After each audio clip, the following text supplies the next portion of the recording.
guest today is the most resilient person that I have come across so far. It's amazing to see how he converted his life full of struggles and negativity into a positive experience for himself and for people around him. Please welcome my guest for today, Dr. Akhil Prasad. Hi Akhil, it's a pleasure to have you on the show. Hello. Welcome to Sunny Side Up. Thank you so much for getting me here. Let's kickstart the conversation by going down the memory lane और जाते हैं आपके बचपन में. उस समय की कुछ बातें बताइए.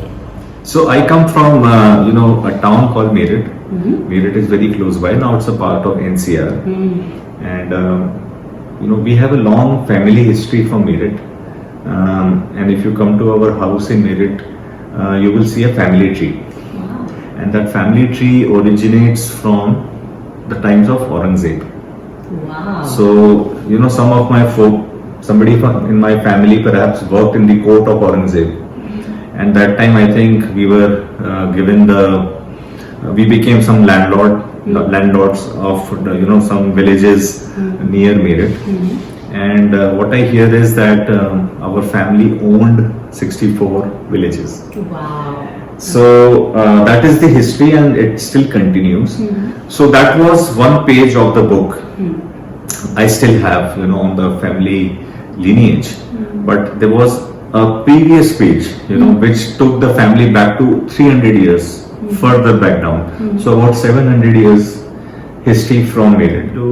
My father was a doctor, so he was a general practitioner. And the best thing about him was he was a philanthropist. And he never used to charge any fees from his patients. So free medical treatment. He became a doctor in 1962. So from 1962 till 1995 when he died,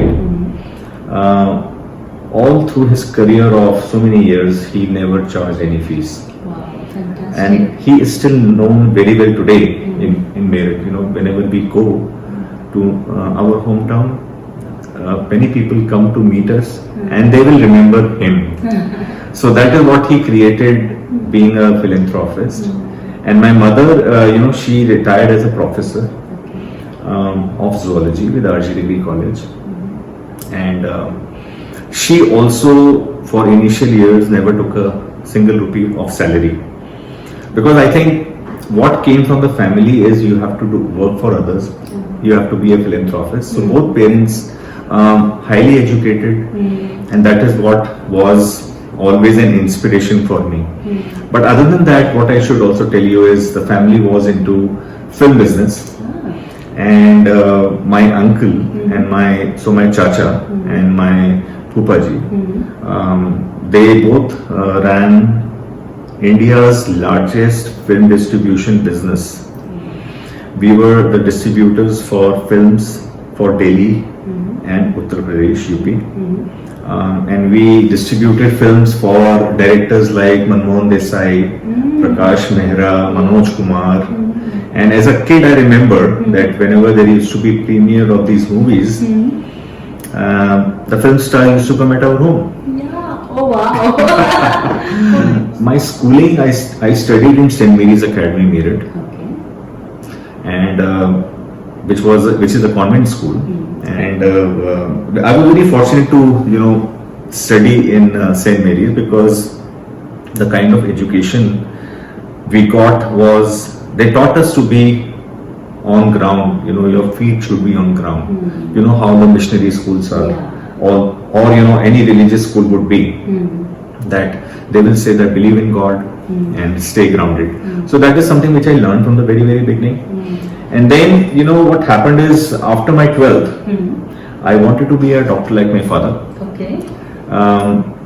But as luck would have it, I failed in all exams. I passed the entrance exam, but in interviews, I was very tongue-tied. Okay. So I never cleared any interview, perhaps my development area. And so I decided to do BCom after doing science till 12th. When I was in BCom, my father was not keeping well. And those days, we late 80s is where the businesses started to, because of the cable TV and the VCR business, the family suffered a lot of losses.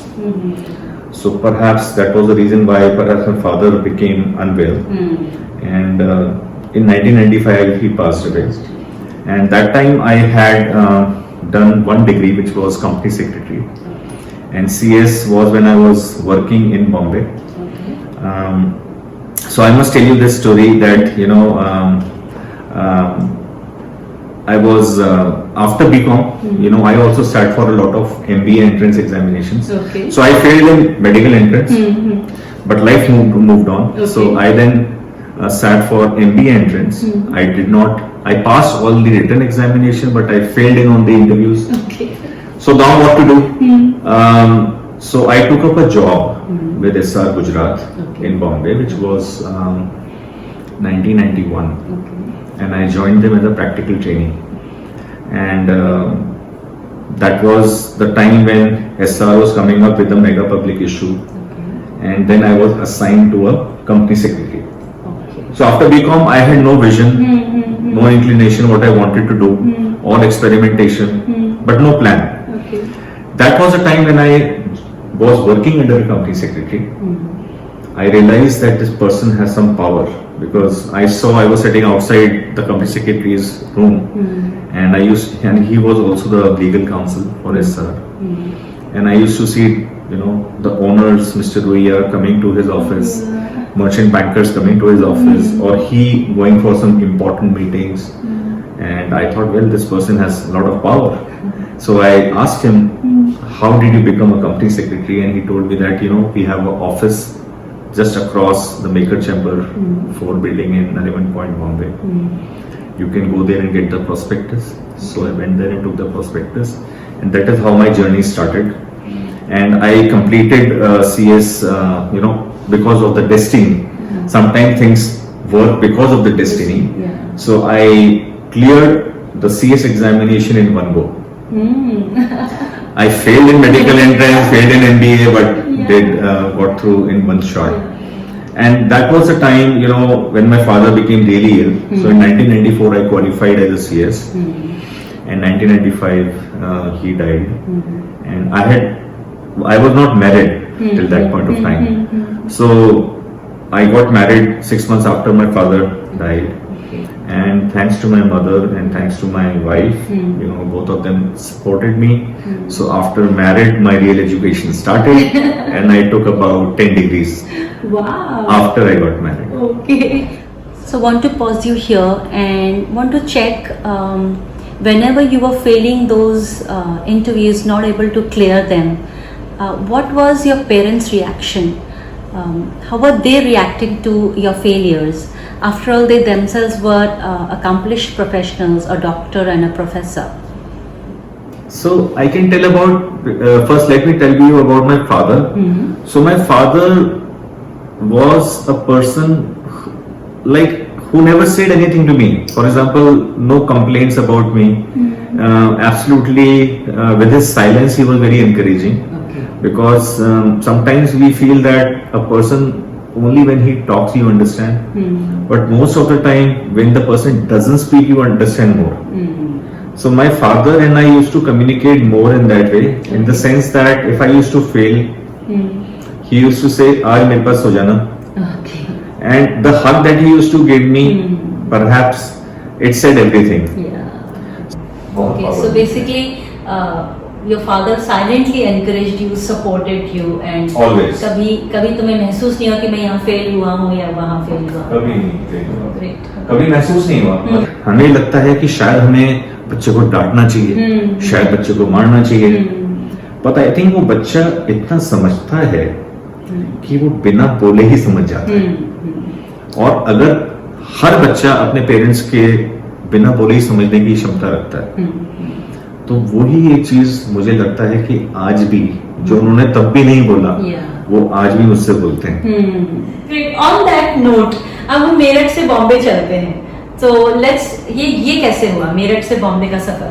तो मेरठ से बॉम्बे का सफर बड़ा interesting था। In those days there was no web enabled results जो आते हैं ना, जैसे अच्छी तारीख में आपका आया है, ईमेल आ गया, रिजल्ट आपका है, you can click see your result, go to some portal and check your number. उस जमाने में क्या था कि one of the colleges I applied for, तो हमें पता चला कि तुम्हारा MBA में एडमिशन हो गया। हाँ, ओके। हो गया है, लिस्ट आने वाली है, नाम आ गया है, किसी ने ना देख लिया, तुम्हारा नाम आ गया। हमारे साथ क्या हुआ, पूरे मेरिट में लड्डू पड़ गए। अरे वाह। हमारा कोई फॉरेन टिकट कटाया गया कि भाई अब तो एडमिशन हो गया, अब मुंबई जाइए। बिल्कुल, ओके। जब मुंबई पहुंचे तो पता चला लिस्ट में नाम ही नहीं है। Oh no. Yeah. But I had been to Bombay before that also, but उसका ये जो कॉर्पोरेट जर्नी जो शुरू हुई, तो मैं उस टाइम बीकॉम फाइनल ईयर किया ही था, 1988-89, एंड जब वहां पहुंच गए तो अब ये सोचा कि अब वापस नहीं जाना। तो वापस नहीं जाना तो फिर क्या करना है, तो उस दौरान फिर वो SR गुजरात का जॉब, फिर मैंने वहाँ पे MBA था वहाँ पे KC कॉलेज ऑफ मैनेजमेंट, उसमें पार्ट टाइम MBA किया, and that was the time when I also registered for CS।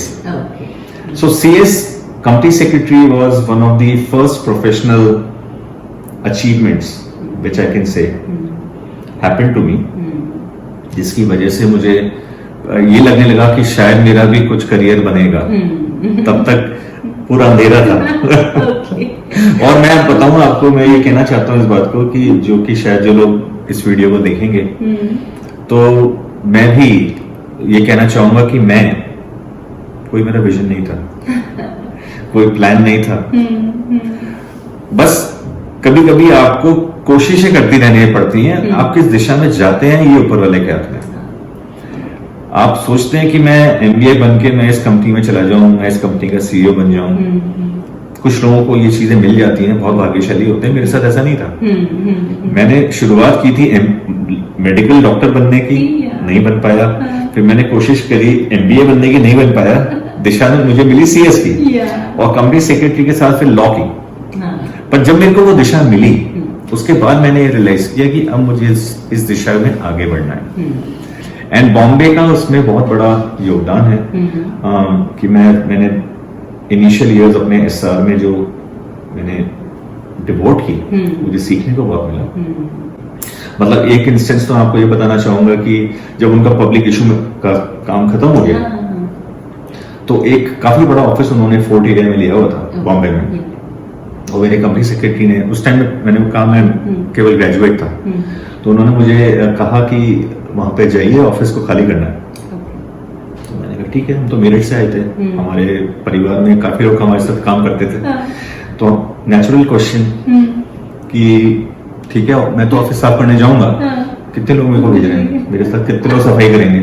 कहता तुम ट्रेनिंग तुम खुद करोगे। तो मैंने और एक लेबर की मुझे वहां पे परमिशन मिली कि आप एक आदमी रख सकते हैं। तो मैंने और उसने, हम दोनों ने मिलके अपनी पीठ पे पहले बोरियों में सामान भरा, बोरियों को सिला और वो अपनी पीठ पे उठाया और उसको ट्रक में डाला। और उस दौरान जब हम थक जाते थे तो मैं और मेरे साथ जो ऑफिस के जो लेबर था वो हम दोनों बात करते थे। तो कहने लगे कि आप कहाँ तक पढ़े? मैंने कहा मैंने BCom किया है। कहता जी हम तो 8वीं पास हैं। तो आपको कितनी तनख्वाह मिलती है? मैंने कहा मैं क्या बोलूं, मैं कहा मैंने को 1000 रुपए मिलते हैं। कहते जी हमें तो 1200 मिलते हैं। मैंने कहा बहुत अच्छी बात है।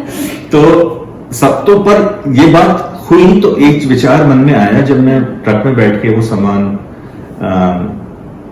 साफ करने के लिए हम लोग जा रहे थे, तो कि मैं इतने स्ट्रॉन्ग फैमिली बैकग्राउंड से आया हूं, मेरे पास मेरठ में सब कुछ है, पर मैं उस बैकग्राउंड से निकल के आया हूं, बट मुझे अगर उस परिवार का नाम बढ़ाना है तो उसके लिए भी मुझे काफी प्रयत्न करने पड़ेंगे। काफी लोग, हम लोग ये सोचते हैं कि मेरे शायद फादर बहुत बड़े वकील हैं, मेरे फादर बहुत बड़े डॉक्टर हैं, तो बच्चे अपने आप बड़े वकील बड़े डॉक्टर बन जाएंगे। ऐसा होगा नहीं। ऐसा होगा तो बहुत बड़ा लेसन है। ये बहुत बड़ा लेसन है कि अगर आपको प्रोफेशनल बनना है तो आप अपने अतीत से नहीं बनेंगे, आपका भविष्य आपको खुद ही बनाना पड़ेगा। That's true.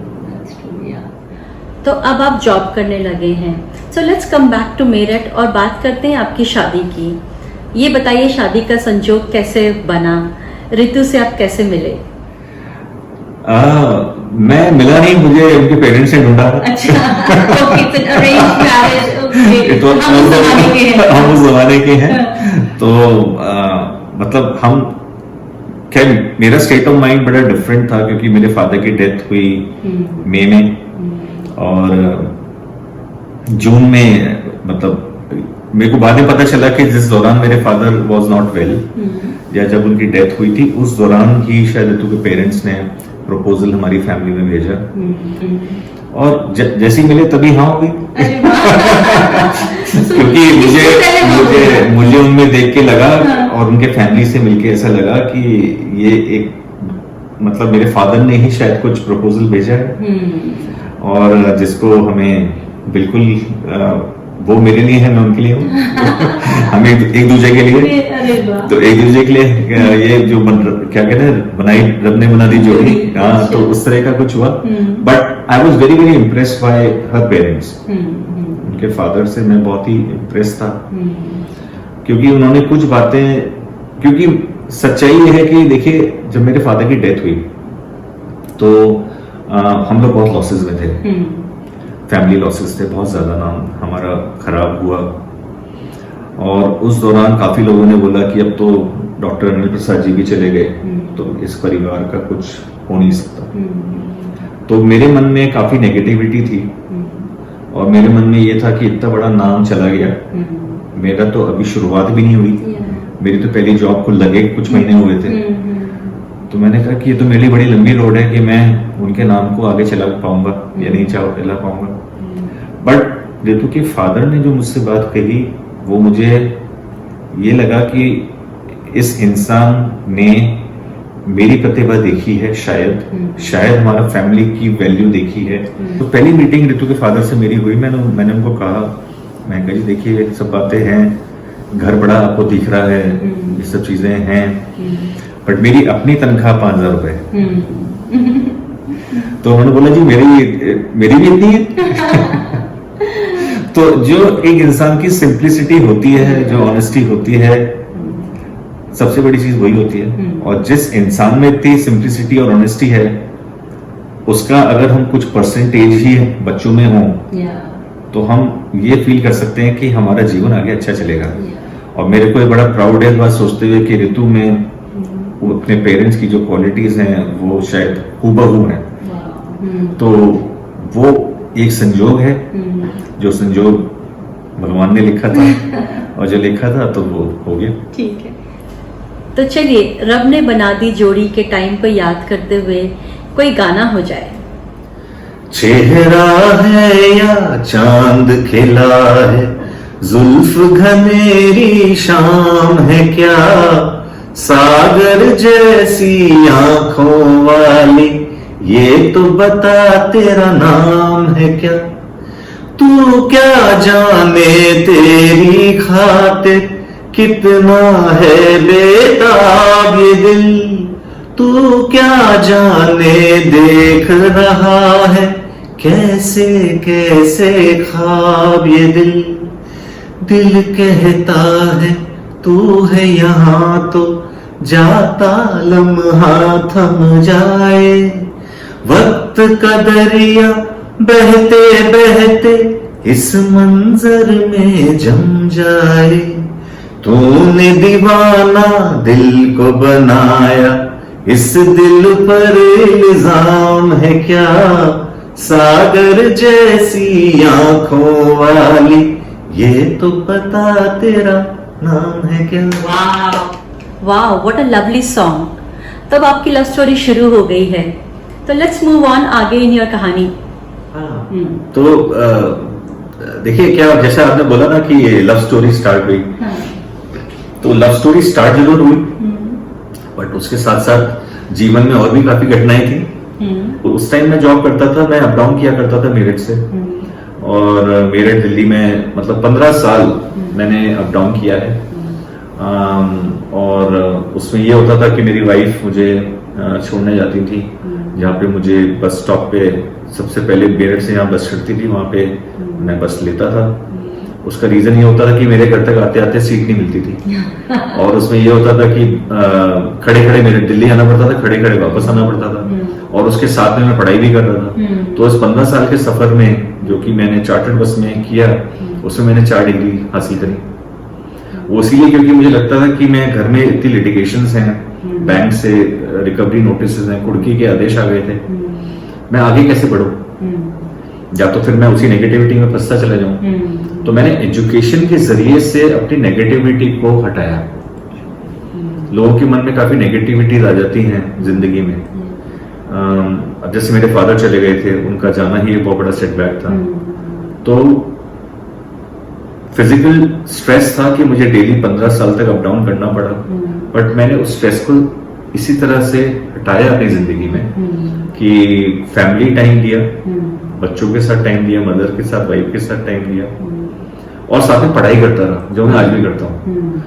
तो वहां पे जब मैं बता रहा था आपको, बिल्कुल ही हमारा ब्रेकडाउन पॉइंट आ गया। फादर की डेथ हो चुकी थी, बैंक की घर के नीलामी के आधे ऑर्डर आ गए थे। तब हमने ये सोचा कि अब हमने इसको फाइट करना है। फाइट करना है बैंक से लड़के नहीं, बैंक से कॉम्प्रोमाइज करके। तो फिर हमने इनिशिएटिव लिया, तो करिए अपनी प्रॉपर्टीज बेची, पर्सनल प्रॉपर्टीज भी बेची। सबसे पहले बैंक का उतारा, ताकि इज्जत नहीं जानी चाहिए। काफी लोगों ने ये भी सलाह दी उस टाइम की भाई नीलामी घोषित कर दो, एक बार आप बैंकरप्ट डिक्लेयर हो जाओगे। तो हमने कहा वो 700 साल का जो लोगों ने मेहनत करी है, 700 साल एक परिवार का नाम चमकाने में हमें कोई हक नहीं पहुंचता कि हम अपने पर्सनल फाइनेंशियल गेन के चक्कर में उस नाम को बिगाड़ दें। एंड देन फिर क्या होता गया, धीरे धीरे बैंक का सेटल हुआ। उसके बाद में आई थिंक शायद मेरे जीवन में संघर्ष लिखा ही था, काफी लोगों में जीवन में लिखा होता है। तो फिर क्या था, पढ़ाई में करता रहा। और मैं आपको एक चीज बताना चाहता हूँ कि जब भी मैंने बीकॉम करने के बाद जो भी एग्जाम दिया, जैसे जब मैं सीएसपी कर रहा था, तो हमारे घर में जो कंस्ट्रक्शन चल रही थी, बिल्डिंग कंस्ट्रक्शन, तो वो उस प्रोजेक्ट सुपरवाइजर मैं खुद ही था। तो मैं साइट पे बैठा करता था और वहां पढ़ाई किया करता था, और शाम को लेबर का जब हिसाब किताब हो जाता था, तब भर जाता था। तो मैंने पूरा सीएस इसी तरह किया है। और उसके बाद जो भी पढ़ाई करी है, कभी भी मेरे को प्रिपरेशन लीव मैंने आज तक कभी नहीं ली। थ्रू आउट साथ में काम किया और जॉब किया, जॉब के साथ साथ ही पढ़ाई करी। So like so many challenges, Akhil, but maybe it's time for me to ask you, in these tough times, what is the inspiration? Who's supporting you or who's guiding you? कैसे तुम अपने आप को उस चैलेंज से निकाल रहे हो? देखिए, इंस्पिरेशन काफी लोगों से मिलता है। इंस्पिरेशन अगर आप बुक्स पढ़ें, बायोग्राफीज पढ़ें, ऑटोबायोग्राफीज पढ़ें, लोगों के संघर्ष के बारे में पढ़ें, तो आपके गानों में आपको वो मिलता है, इंस्पिरेशन मिलता है कि जिन लोगों ने इतने अच्छे गीत लिखे, वो आपको मोटिवेट करते हैं। फिल्म्स आपको मोटिवेट करती हैं। तो मोटिवेशन तो हर जगह। तो कभी भी कोई कठिनाई होती है, तो उसमें आपको, चाहे आपको संगीत का शौक है, चाहे आपको रीडिंग का शौक है, चाहे आपको लोगों से मिलने का शौक है, उन लोगों से मिलने की कोशिश कीजिए जो आपको पॉजिटिव एनर्जी देते हैं। जो आपको नेगेटिव एनर्जी देते हैं, उनसे भी सीखिए, बट ज्यादातर उन लोगों से अपने आप को मिक्स कीजिए। जैसे अब देखिए, म्यूजिक एक ऐसी चीज है कि जो मुझे आज एक बड़ा इनर कॉन्फिडेंस देती है।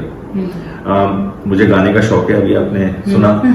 तो उसमें मैं ये कहना चाहूंगा कि मैंने सोचा कि मेरे लाइफ के जीवन में मेरी जो भी एज है, उसमें मैंने म्यूजिक सीखा नहीं। मैंने 4-5 साल पहले रियलाइज किया, और मैंने कहा कि मुझे अब सीखना चाहिए। तो लोग कहते हैं अब क्यों सीखना, अब इस एज में क्यों? तो मैंने कहा क्योंकि नहीं सीखा। Simple. So simple question, simple answer. फिर हमने सोचा कि अब हमें सीखना चाहिए। तो अब हमें कैसे सीखना चाहिए? तो मेरे एक फ्रेंड है, उनकी सिल्वर जुबली थी, एनिवर्सरी थी, तो उनके यहाँ गए। तो वहां पे वो कहते हैं ना, जब आपके मन में कुछ होता है तो सब चीजें मिलनी शुरू हो जाती है। तो वहां पे एक उनके फैमिली फ्रेंड्स थे, तो वहां पे ऐसे गाना वाना हो रहा था। तो उनकी वाइफ मेरे पास आई, कहने लगी भैया आप सीखते क्यों नहीं? मैं कहीं कोई मिलता ही नहीं सिखाने को। तो कहते हैं मैं आपको मिलवाती हूँ। तो मैंने कहा मिलवाइए। तो उन्होंने फिर मुझे मिलवाया मेरे गुरु से, मोहसिन अली खान साहब। और वो हैं, मतलब हैं तो मेरे गुरु, पर वो मेरे से आधी उम्र के हैं। और वो कैराना घराने के हैं, मुजफ्फरनगर के पास कैराना घराना बड़ा फेमस है।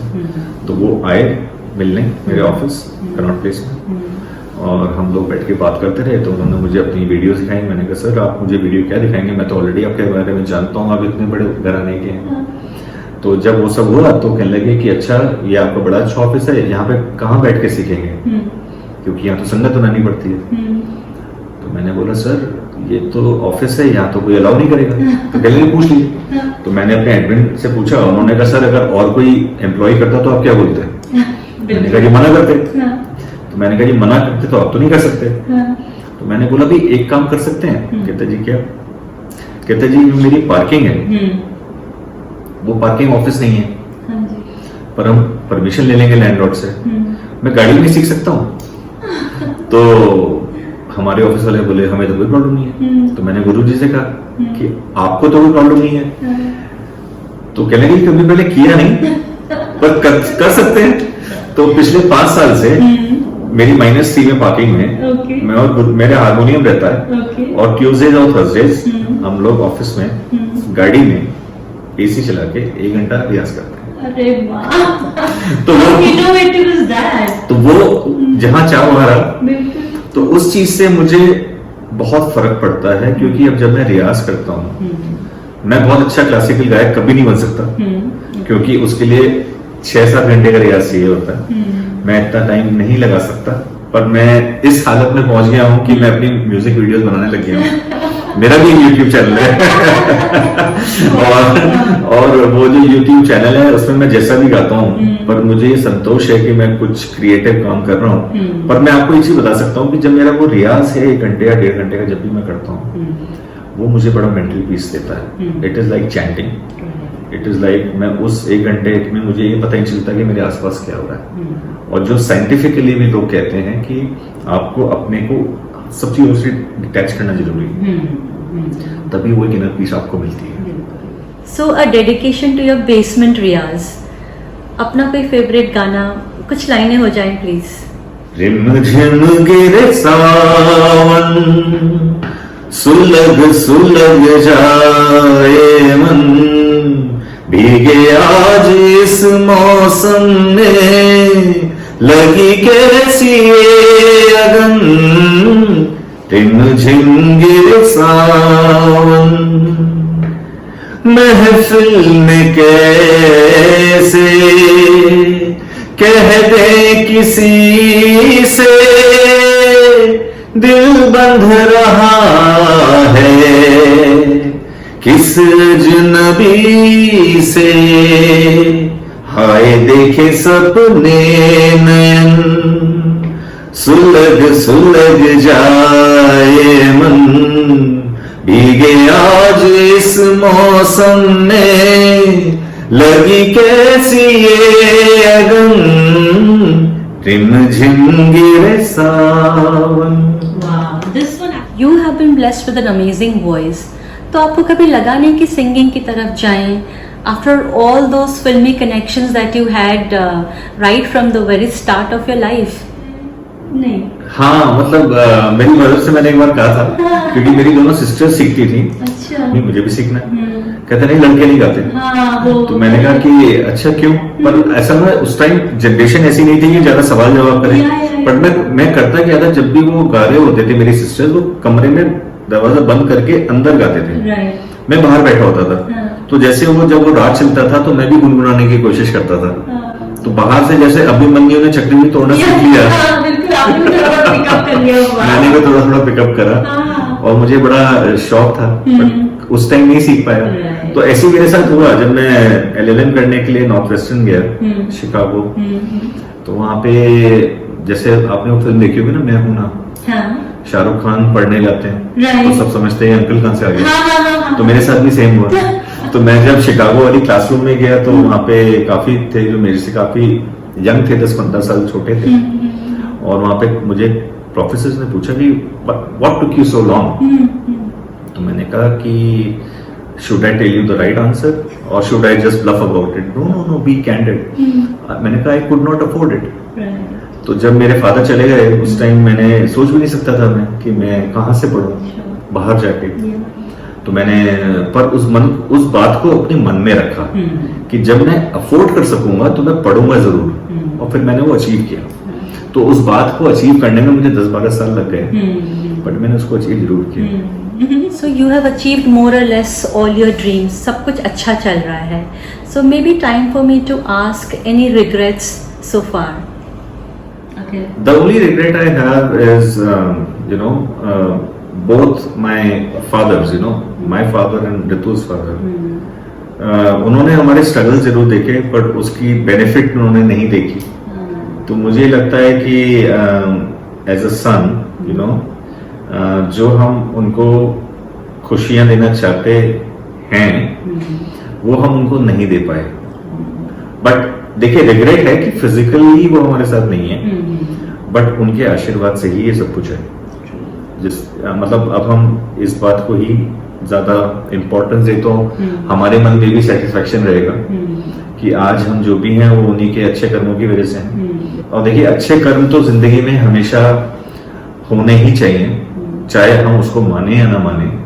बट एक ये चीज है जो कि जिंदगी में यही एक चीज रह जाती है कि आपको आज मेरे फादर को, आज रितु के फादर को अगर लोग याद करें जिनको गए हुए 25 साल हो गए, मेरे उसका रीजन ही है कि उनके कुछ अच्छे कर्म हैं जिसकी वजह से लोग उन्हें याद करते हैं। और वही हम जैसे मैंने कहा ना कि इट्स अ अनसेड थिंग, कहा नहीं पर कहा कि अपने जिंदगी में अच्छे कर्म ही करना। Okay, great. So so on that great note, okay, अच्छे कर्म और yes, good karma, we all have been taught. Let me move on to my next segment, and that is rapid fire round. So let me start with my first question. Are you all set? I'm set. Okay, great. So let me start with your favorite place. Meerut.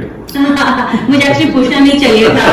जिस तरह से मेरठ की इतनी बातें कर रहे थे, I would assume, तो अब मैं वाई भी पूछूं या ना पूछूं?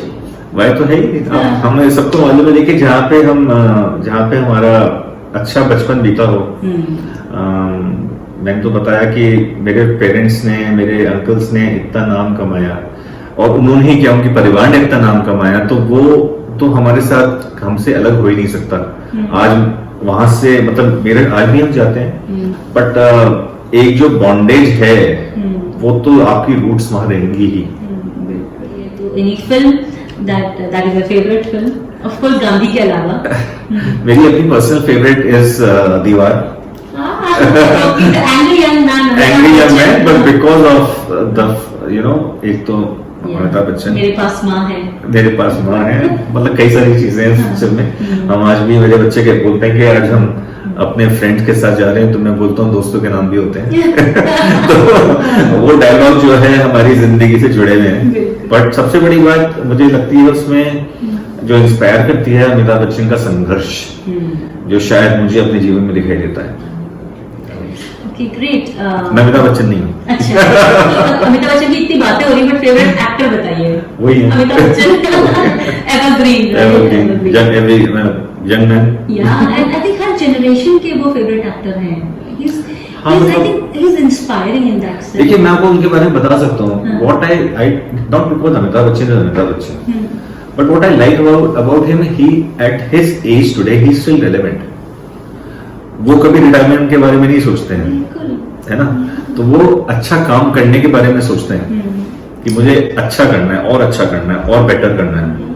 चलिए, अमिताभ बच्चन से आगे मूव करते हैं। फेवरेट एक्ट्रेस वैसे काफी सारी हैं, बट देखिए, जिनकी फिल्मों से मैं बहुत ज्यादा इंस्पायर्ड हूँ, तो वही, क्योंकि because of struggle I would say perhaps Nargis, उनकी जो मदर इंडिया मूवी है, तो उसमें शायद मुझे, मतलब हर इंसान को अपनी माँ जरूर नजर आएंगी, तो मुझे अपनी माँ उसमें नजर आती है।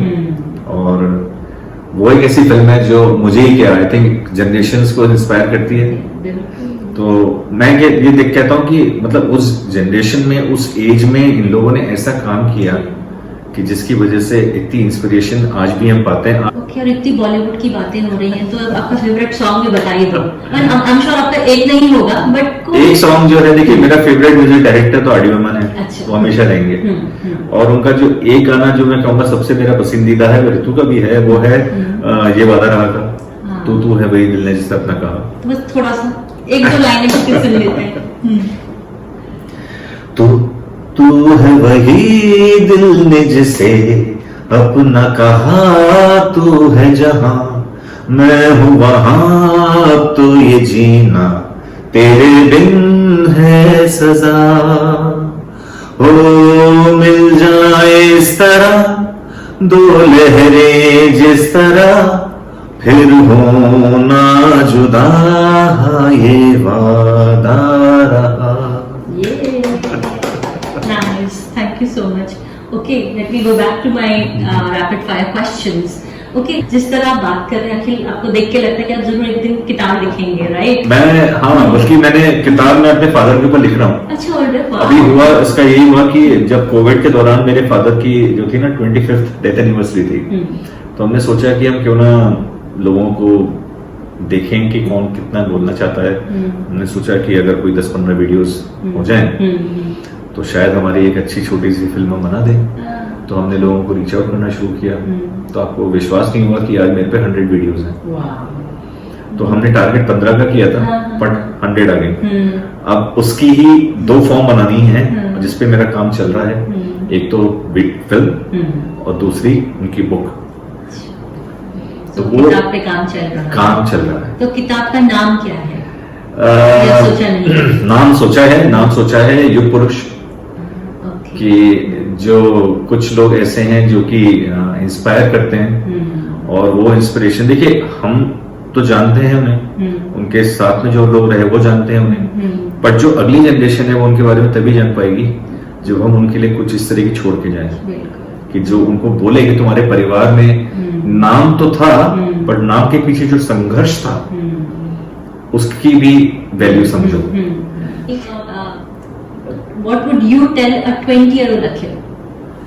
तो मैं ये जरूर नहीं कहूँगा 20 और अखिल को, तो जो आज 20 और अखिल है वो शायद मेरा बेटा भी उससे थोड़ा 2 साल बड़ा है, और जो बड़ा वाला बेटा है उससे 5 साल बड़ा है। तो मैं उनसे जो कहता हूँ वो वही बात कहता हूँ कि जिंदगी में टेंशन मत लेना। मतलब अपनी पढ़ाई पूरी करो, पूरा पढ़ो, पूरी मेहनत करो, दिल से काम करो, पर टेंशन मत लेना। If I have to ask one word for your spouse, charming. Okay, great. One word for your sons. You can give them one word or one individual, depending. Diamonds of my heart. Okay, diamonds of your heart. Okay, great. And one word to describe yourself. Humble. So just before we close our conversation for this episode, I would like you to share your positive mantra with my viewers. So my positive mantra is always keep your mind active. और इसमें मेरा इतना personal experience ये है कि आप जितना दिमाग को देखिए, वो एक एम्प्टीनेस होनी जरूरी है। जैसे जब आप कुछ नहीं सोच रहे, जैसे कि मैंने बताया कि जब मैं म्यूजिक का रियाज करता हूँ तो मैं एक ऐसे स्टेट ऑफ माइंड में चला जाता हूँ जिसमें मुझे किसी चीज की कोई खबर नहीं। जैसे मैं और मेरी वाइफ जब टेनिस खेल रहे होते हैं, when we are hitting the ball, तो हम केवल टेनिस पे फोकस कर रहे होते हैं। तो वो माइंडलेसनेस का एक स्टेट आ जाता है जो कि हेल्दी है। बट एक माइंडलेसनेस का स्टेट वो होता है जो कि आपको एक नेगेटिव एनर्जी में ले जाता है। लोग डिजेक्टेड हो जाते हैं, डिमोटिवेटेड हो जाते हैं। उसका तरीका केवल ये है कि अपने माइंड को आप अपनी हॉबीज से स्टिमुलेट करते रहें। लार्जली दिमाग ऐसी चीज में लगना चाहिए जिसमें आपका माइंड शार्प हो, चाहे वो एजुकेशन हो, चाहे वो बुक रीडिंग हो। जब आप कुछ पढ़ रहे हैं तो आप उसको एनालाइज कर रहे हैं, उससे मोटिवेट हो रहे हैं, तो ऐसी चीज दिन में दिमाग में ज्यादा डोजेस आनी चाहिए जिससे आपके माइंड में स्टिमुलेशन हो। And that was my conversation with Dr. Akhil Prasad.